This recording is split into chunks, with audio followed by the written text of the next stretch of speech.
श्री सद्गुरुदेव भगवान की। श्री राधा कृष्णाभ्याम। श्रीमद्भागवत महापुराण तृतीय स्कंद अथ द्वितीयो अध्यायः। उद्धव जी द्वारा भगवान की बाल लीलाओं का वर्णन। श्री शुकवाच इति भागवता पृष्ठा क्षत्रावार्तां प्रियाश्रयां प्रतिवक्तुं न चोतसेह औत्कण्ठयात् समारितेश्वर।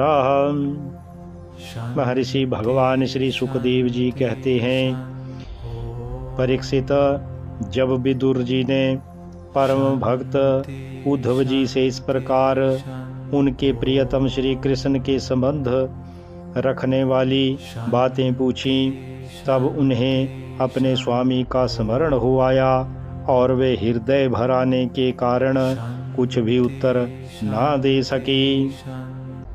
या पंचहायनु मात्रा प्रातरासाय याचिता तन्नये शद्रचयन यस्या सपर्यां बाल लीलया।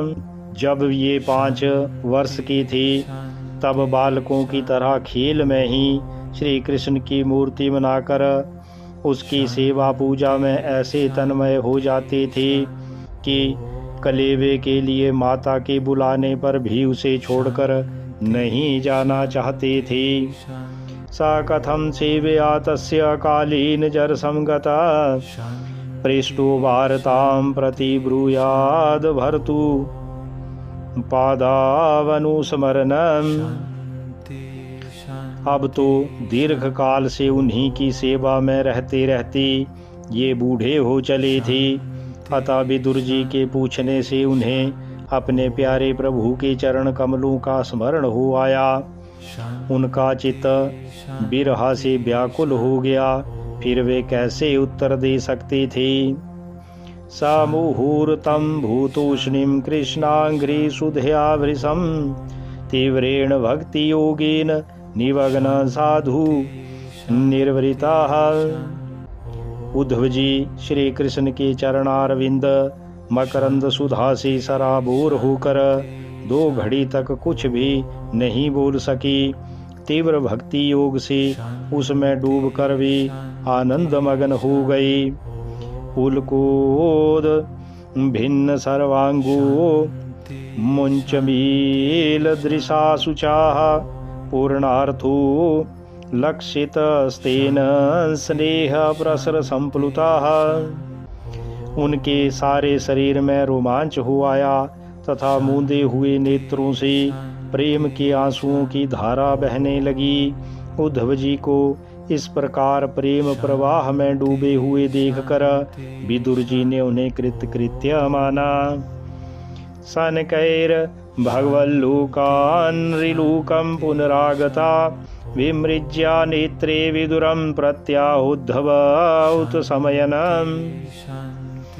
कुछ समय बाद जब उद्धव जी भगवान की प्रेम धाम से उतरकर पुनः धीरे धीरे संसार में आई, तब अपने नेत्रों को पोंछकर भगवत लीलाओं का स्मरण हो आने से विस्मित हो विदुर जी से इस प्रकार कहने लगी।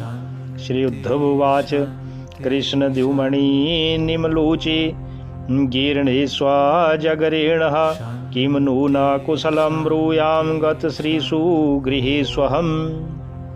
उद्धव जी बोले, प्रिया विदुर जी, श्री कृष्ण रूप सूर्य के छिप जाने से हमारे घरों को काल रूप अजगर ने खा डाला है। वे श्रीहीन हो गए हैं, अब मैं उनकी क्या कुशल सुनाऊं। दुर्भगोवत लोको अयम यदवो नितरामपि ये सवत संतो न विदुर हरिम मीना इडो इवोडुपम। ओह, यह मनुष्यलोक बड़ा ही अभागा है। इसमें भी यादव तो नितांत भाग्यहीन हैं, जिन्होंने निरंतर श्री कृष्ण के साथ रहते हुए भी उन्हें नहीं पहचाना। जिस तरह अमृतमय चंद्रमा के समुद्र में रहते समय मछलियां उन्हें नहीं पहचान सकी थीं, इंगितज्ञा पूर्व प्रौढ़ा एकारामाच सात्वताः सात्वतामृषभं सर्वभूतावासं संसतः। यादव लोग मन के भाव को ताड़ने वाले बड़े समझदार और भगवान के साथ एक ही स्थान में रहकर क्रीड़ा करने वाले थे, तो भी उन सब ने समस्त विश्व की आश्रय सर्वांतर्यामी श्री कृष्ण को एक श्रेष्ठ यादव ही समझा। देवस्यामाया सपृष्टा ये चान्यद सदाश्रिता भ्राम्यति धीर्न तद्वाक्यैरात्मन्युपतात्मनोहरौ। किंतु भगवान की माया से मोहित इन यादवों और इनके व्यर्थ का बैर ठानने वाले शिशुपाल आदि के अवहेलना और निंदा सूचक वाक्यों से भगवत प्राण महानुभावों की बुद्धि भ्रम में नहीं पड़ती थी। प्रदर्शया तप्त तपसान् वितृप्त दृशां नृणाम् आदाय अंतर्धाद्यस्तुः स्वाबिम्बं लोकलोचनम्। जिन्होंने कभी तप नहीं किया उन लोगों को भी इतने दिनों तक दर्शन देकर अब उनकी दर्शन लालसा को तृप्त किए बिना ही वे भगवान श्री कृष्ण अपने त्रिभुवन मोहन श्री विग्रह को छिपाकर अंतर ध्यान हो गए हैं और इस प्रकार उन्होंने मानो उनके नेत्रों को ही छीन लिया है। यम मर्त्यालीलौपैकं स्वायोग मायावलं दर्शयता गृहीतं विस्मापनं स्वस्या च चौभगर्धे परम पदम भूषण भूषणांगम। भगवान ने अपनी योग माया का प्रभाव दिखाने के लिए मानव लीलाओं के योग्य जो दिव्या श्री विग्रह प्रकट किया था वह इतना सुंदर था कि वे स्वयं भी विस्मित हो जाते थे। सौभाग्य और सुंदरता की पराकाष्ठा थी। उस रूप में उससे आभूषण अंगों के गहने भी विभूषित हो जाते थे। यद्धर्म सूनोर्वत राजसूये निरीक्ष्य दृक्स्व सत्यायनं त्रिलोका कातरसैनयन चादेहि गतं विधातु रर्वाकश्रितौः कौशलमित्यामन्यत। धर्मराज युधिष्ठिर की राजसूय यज्ञ में जब भगवान के उस नयनाभिराम रूप पर लोगों की दृष्टि पड़ी थी तब त्रिलोकी ने यही माना था कि मानव सृष्टि की रचना में विधाता की जितनी चतुराई है सब इसी रूप में पूरी हो गई है। यस्यानुराग प्लुत हास रास लीलावलोक प्रतिलब्धमानान् ब्रज स्त्रियो दृगभिरनु प्रवृत धियो अवतस्थु किल कृत्य शेषा। उनके प्रेम पूर्ण हास्य विनोद और लीलामय चितवन से सम्मानित होने पर ब्रजबालाओं की आंखें उन्हीं की ओर लग जाती थीं और उनका चित्त भी ऐसा तल्लीन हो जाता था कि वे घर के काम धंधों को अधूरा ही छोड़कर जड़ पुतलियों की तरह खड़ी रह जाती थीं। स्वाशांत रूपे स्वितरये स्वरूपैरभ्यर्ध्यमाने स्वानुकंपितात्मा परावरेषु महदंस युक्तो हैजोऽपि जातु भगवान यथाग्नि। चराचर जगत और प्रकृति के स्वामी भगवान ने जब अपने शांत रूप महात्माओं को अपने ही घोर रूप असुरों के सताए जाते देखा तब वे करुणा भाव से द्रवित हो गए और अजन्मा होने पर भी अपने अंश बलराम जी के साथ काष्ठ में अग्नि के समान प्रकट हुए। मां खेद यतेत दजस्या जन्म विडंबनम यद्वासुदेव गेहे व्रजे च वासुवरे भयादिव स्वयं पुराद व्यावात सिद्ध्याद नंतवीर्यहम्। अजन्मा होकर भी वसुदेव जी के यहाँ जन्म लेने की लीला करना, सबको अभय देने वाले होने पर भी मानो कंस के भय से ब्रज में जाकर छिपे रहना और अनंत पराक्रमी होने पर भी कालियवन के सामने मथुरापुरी को छोड़कर भाग जाना, भगवान की ये लीलाएं याद आकर मुझे बेचैन कर डालती हैं। दुनोति चेता समरतूप मैं तद यदा पादाभिवंदे पितृः ताताम्ब कंसादुरु संकितानां प्रसीद तम नु अकृत निष्कृति नाम। उन्होंने जो देवकी वसुदेव की चरण वंदना करके कहा था, पिताजी माताजी, कंस का बड़ा भय रहने के कारण मुझसे आपकी कोई सेवा ना बन सकी। आप मेरे इस अपराध पर ध्यान ना देकर मुझ पर प्रसन्न हो। श्री कृष्ण की ये बातें जब याद आती हैं तब आज भी मेरा चित्त अत्यंत व्यथित हो जाता है। कोबा अमुष्यांघ्रिसरोज रेणु विस्मर्तु मेषेत पुमान विजिघ्रन यो विस्फुरद भ्रुविटपेन भूमिर्भारं कृतांतेन तिरश्चकार। उन्होंने काल रूप अपने भ्रुकुटी विलास से ही पृथ्वी का सारा भार उतार दिया था। उन श्री कृष्ण के पाद पद्म पराग का सेवन करने वाली ऐसा कौन पुरुष है जो उसे भूल सके। दृष्टा भवद्भिर्ननु राजसूये चैद्यस्य कृष्णं द्विशतोऽपि सिद्धियां योगिनां संस्पृहयन्ति सम्यग् योगेन कसद्विरहं सहित। आप लोगों ने राजसूय यज्ञ में प्रत्यक्ष ही देखा था कि श्री कृष्ण के से द्वेष करने वाले शिशुपाल को वह सिद्धि मिल गई, जिसकी बड़े बड़े योगी भली भांति योग साधना करके स्पृहा करते रहते हैं। उनका बिरहा भला कौन सह सकता है। तथैव चान्यै नरलोकवीराय आहवे कृष्ण मुखारविंदम नेत्रै पिबन्तु नयनाभिरामं पार्थास्त्रपूता पद्मापुरस्य। शिशुपाल के ही समान महाभारत युद्ध में जिन दूसरे योद्धाओं ने अपनी आंखों से भगवान श्री कृष्ण के नयनाभिराम मुख कमल का मकरंद पान करते हुए अर्जुन के बाणों से बिंदकर प्राण त्याग दिया, वे पवित्र होकर सबके सब भगवान के परम धाम को प्राप्त हो गए।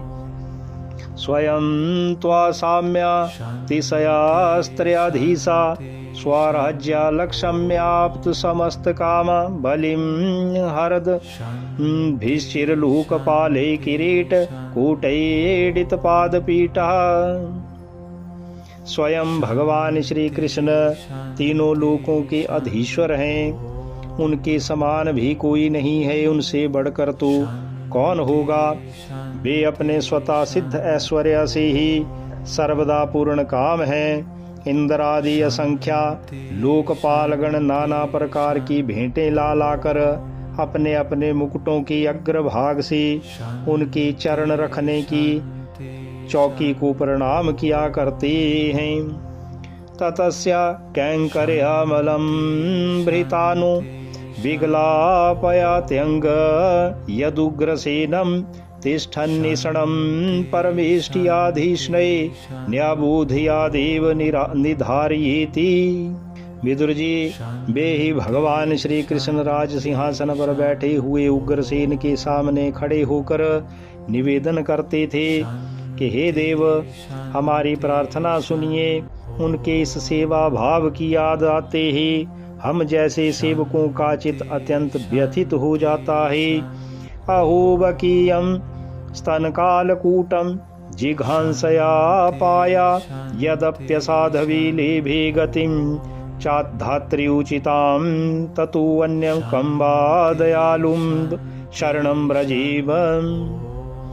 पापिनी पूतना ने अपने स्तनों में हलाहल विष लगाकर श्री कृष्ण को मार डालने की नीयत से उन्हें दूध पिलाया था। उसको भी भगवान ने वह परम गति दी जो धाय को मिलनी चाहिए। उन भगवान श्री कृष्ण के अतिरिक्त और कौन दयालु है जिसकी शरण ग्रहण करें। मन्ने असुरान भगवतांस्त्र्याधीशे सरम्भ मार्गाभिनिविष्टचितान् ये संयुगे अचक्षत तारक्ष्या पुत्रमसे सुनाभायुध मापतंतम। मैं असुरों को भी भगवान का भक्त समझता हूँ, क्योंकि वैर भाव जनित क्रोध के कारण उनका चित्त सदा श्री कृष्ण में लगा रहता है, और उन्हें रणभूमि में सुदर्शन चक्रधारी भगवान को कंधे पर चढ़ाकर झपटते हुए गरुड़ जी के दर्शन हुए थे। वसुदेवस्यादेव क्याम जातु भोजेन्द्र वंधरे चिकीर्षूर भगवानस्या समझेनाभियाचिता। ब्रह्मा जी की प्रार्थना से पृथ्वी का भार उतार कर उसे सुखी करने के लिए कंस के कारागार में वसुदेव देवकी के यहाँ भगवान ने अवतार लिया था। ततो नंद व्रजमिताः पित्रा कंसा द्वे बिभ्यताः एकादश समास्तत्र गूढ़ार्ची सबलो अवसत। उस समय कंस के डर से पिता वसुदेव जी ने उन्हें नंद बाबा के ब्रज में पहुंचा दिया था। वहां वे बलराम जी के साथ 11 वर्ष तक इस प्रकार छिपकर रहे कि उनका प्रभाव ब्रज के बाहर किसी पर प्रकट नहीं हुआ। परितु वत्स पैर वत्सांचार्यन व्यवहर द्विभू यमुनोपवने कूज द्विज संकुलितांग्रिपे। यमुना के उपवन में जिसके हरे भरे वृक्षों पर कलरव करते हुए पक्षियों के झुंड रहते हैं, भगवान श्री कृष्ण ने बछड़ों को चराते हुए ग्वाल वालों की मंडली के साथ विहार किया था। कौमारीं दर्शयंश्चेष्टां प्रेक्षणीयां व्रजौकसां रुदन्निव हसन मुग्ध बाल सिंहावलोकनां। वे व्रजवासियों की दृष्टि आकृष्ट करने के लिए अनेकों बाल लीला उन्हें दिखाते थे। कभी रोने से लगते, कभी हंसते और कभी सिंह शावक के समान मुग्ध दृष्टि से देखते थे। साएव गोधन लक्ष्म्या निकेतम सित गोवृषम चारयन्नुगाम गोपान रणध्वेणुर रीरमता। फिर कुछ बड़े होने पर वे सफेद बैल और रंग बिरंगी शोभा की मूर्ति गौओं को चराते हुए अपने साथी गोपों को बांसुरी बजा बजा कर रिझाते थे। प्रयुक्तान भोजराजेन मायिना काम रूपिणा लीलया व्यनुदतांस्तान बाल क्रीडन का निव। इसी समय जब कंस ने उन्हें मारने के लिए बहुत से मायावी और मनमाना रूप धारण करने वाले राक्षस भेजे, तब उनको खेल ही खेल में भगवान ने मार डाला, जैसे बालक खिलौनों को तोड़ फोड़ डालता है। विपन्नान विषपानेन जिगृह्य भुजगाधिपम उत्थाप्यापाययद गावस्ततोयं प्रकृति स्थितम। कालिया नाग का दमन करके विष मिला हुआ जल पीने से भरे हुए ग्वाल वालों और गौओं को जीवित कर उन्हें कालिया दह का निर्दोष जल पीने की सुविधा कर दी। अयाजयेद गोसवेन गोपराजम द्विजोत्तमे वितस्या चोरु भारस्या चिकीर्षण सद्व्ययम विभु। भगवान श्री कृष्ण ने बढ़े हुए धन का अपव्यय कराने की इच्छा से श्रेष्ठ ब्राह्मणों के द्वारा नंद बाबा से गोवर्धन पूजा रूप गोयज्ञ करवाया। बरसतीन्द्रे व्रजा गोपाद भगन माने अति विहवला गोत्र लीलात पत्रेण त्रातु भद्रानुगृहणता। भद्र विदुर जी, इससे अपना मान भंग होने के कारण जब इंद्र ने क्रोधित होकर ब्रज का विनाश करने के लिए मूसलाधार जल बरसाना आरंभ किया, तब भगवान ने करुणावश खेल ही खेल में छत्ते के समान गोवर्धन पर्वत को उठा लिया और अत्यंत घबराए हुए ब्रजवासियों की तथा उनके पशुओं की रक्षा की। सरचरी करैर्मृष्टं मानयन् रजनीमुखं गायन् कल्पदं रेमे स्त्रीणां मंडलमंडनम्। संध्या के समय जब सारे वृंदावन में शरत की चंद्रमा की चांदनी छिटक जाती, तब श्री कृष्ण उसका सम्मान करते हुए मधुर गान करते और गोपियों के मंडल की शोभा बढ़ाते हुए उनके साथ रास विहार करते। इति श्रीमद्भागवते महापुराणे पारमहंस्यां संहितायां तृतीय स्कंधे विदुरोद्धव संवादे द्वितीयो अध्यायः। बोलिए श्री कृष्ण बलदेव की जय। श्री सद्गुरुदेव भगवान की।